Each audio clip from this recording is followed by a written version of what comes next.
Hey there! Today's video is going to be just a fun little, I'm going to show you what I bought at the craft store, the art store type of video. So I've got my bags here, I'm going to swatch some paint, I'm going to show you some of the things I got, and we're just going to have some fun.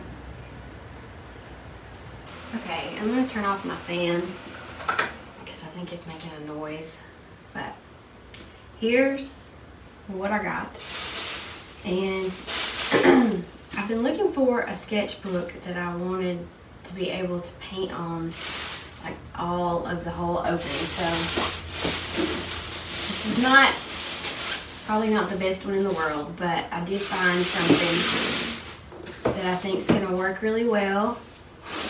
And you can see it lays flat open like this, so I can paint on both sides, and this would be one big area for me to use. And this is just the Artist Loft. It is 75-pound paper, so it's not very thick, but it's thick enough, and I can put some gesso down and work on it and have a whole spread here that I can play and experiment with without having either like the binding that is spiral, the wire, or something that just doesn't lay flat like this. So I'm excited about this, and I found the last pink one that they had, so that was fun too. All right, so that was my sketchbook. I've got my camera turned a different way so you can see. I'm going to turn it over so that you can see a little better when I'm doing something else, okay? So down here you can see this is the sketchbook. Let me get my light over. And other things that I bought were some paint. And I don't know why, but they had these Artist Loft paints for $7 and $5. I don't know if they're going to be phasing out this paint. I don't know, but I really like it, and it makes me sad if they are. But I got a few different colors. And so let's just swatch some paint and see what I got. Some of these are colors that I don't normally use, but some of them are like my favorites. So I'm going to turn this page. We're going to see how this paper holds up too as we do this. Okay. You can see. Move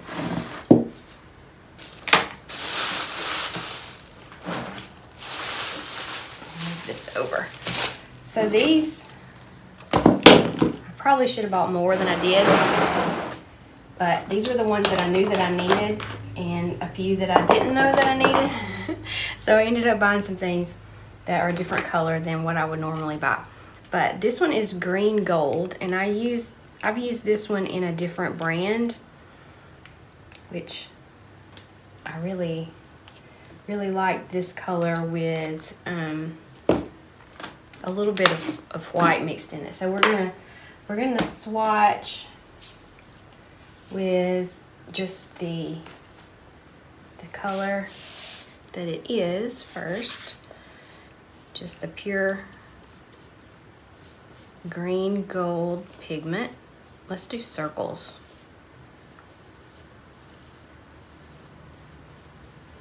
That's a really pretty green. Okay, and now let's mix a little white with it. Need a little more.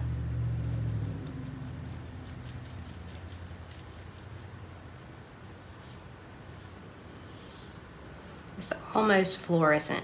So this is, I like to use this when I'm painting leaves. Sometimes, like if I have a really dark background and I want some leaves to really show up, this is the color that makes that happen. Okay, so I've got another green. This one is chromium oxide green. I don't know if I've ever used this one before, but we're gonna try it and see what it looks like. It looks more like a dirty green, more like a, it's not as vibrant So it may pair really well with this green.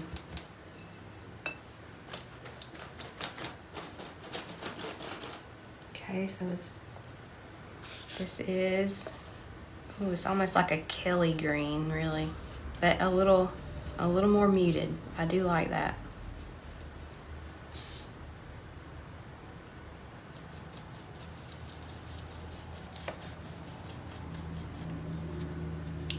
Added some white. That's a really pretty color. I really do like that. You see? This is green gold, and this is the chromium. Is that right? Chromium? Yeah. Chromium oxide green. All right, so that's the two greens that I bought. I'm gonna write that down so that I remember.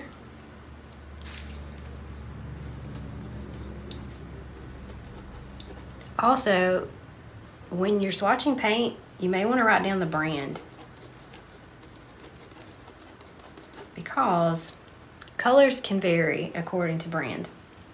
All right, this is chromium.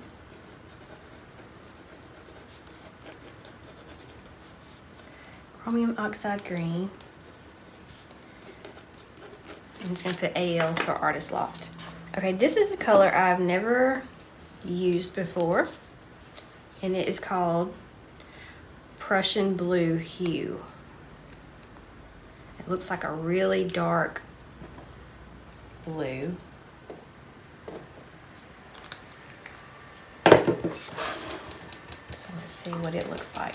I should have cleaned my water, but I didn't. It's okay. Oh, that's really, really dark. Okay. That is super pretty. It's almost like a mix between cerulean blue and a oh, what's it called? Ultramarine blue. That's what I'm trying to say. That's a really pretty blue. You see that? All right, let's mix some white with it, and I can see this making some really pretty little flowers.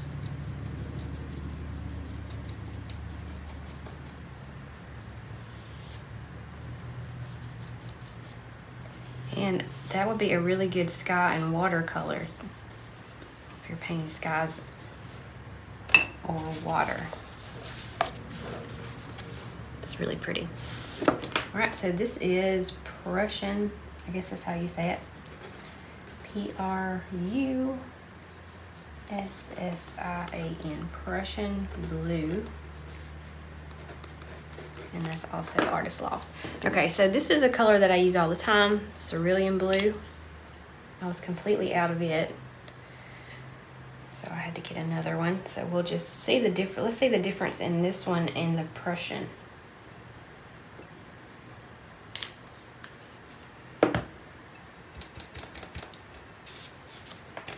I'll swatch it over here. This is also a good test for my paper because I didn't put down any gesso and it's starting to buckle a little bit. Okay, so this one is cerulean.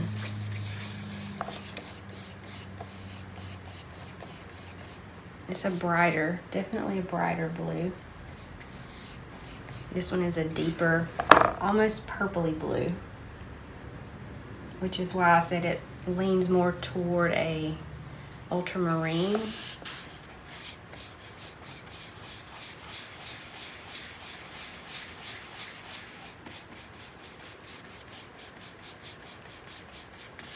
Okay, so this is cerulean, which is spelled like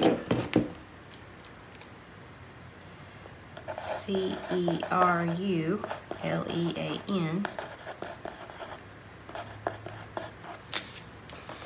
And you can see a difference in those blues for sure. This one is just a completely different kind of blue. So You can use those together. I can come up with some ideas in my head with all kinds of things, but you could use these two blues together to make water that's going to have more depth. So these are two different temperatures of blue. All right, and then this one is just raw umber, which I use a lot. It's sort of a grayish brown, especially in this brand, the Artist Loft brand. This color looks, it looks like a brown when it's just its pure hue, but then when you mix a little bit of white with it, it tends to turn a little bit gray. So that is just a neutral that I like to use sometimes. Actually, I use it a lot. Okay, so this one is Artist Loft Raw Umber.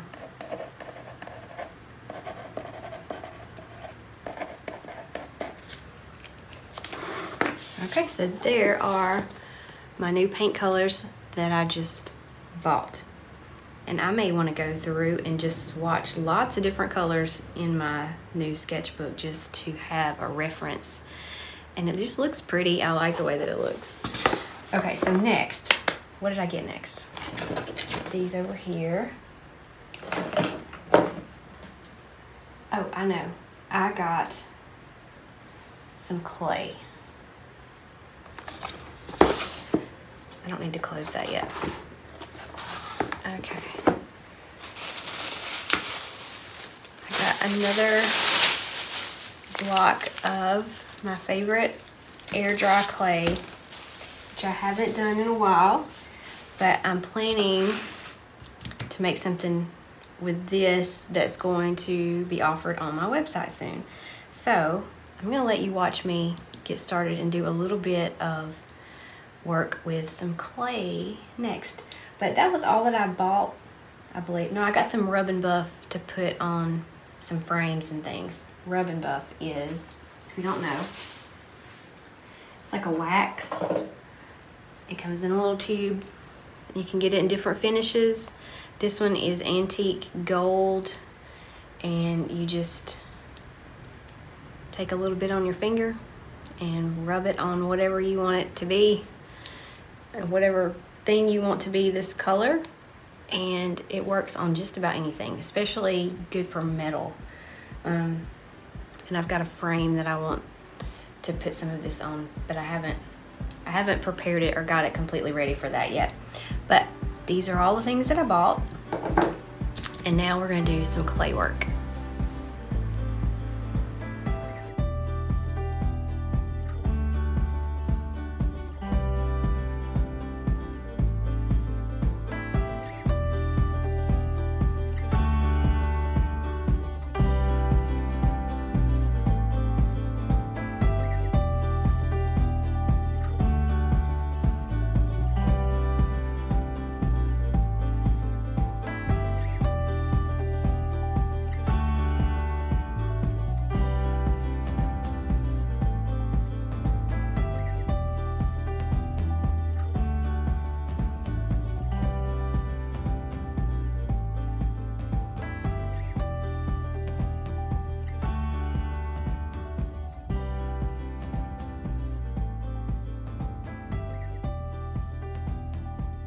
So my plan with these is to make some cute little floral trinket dishes.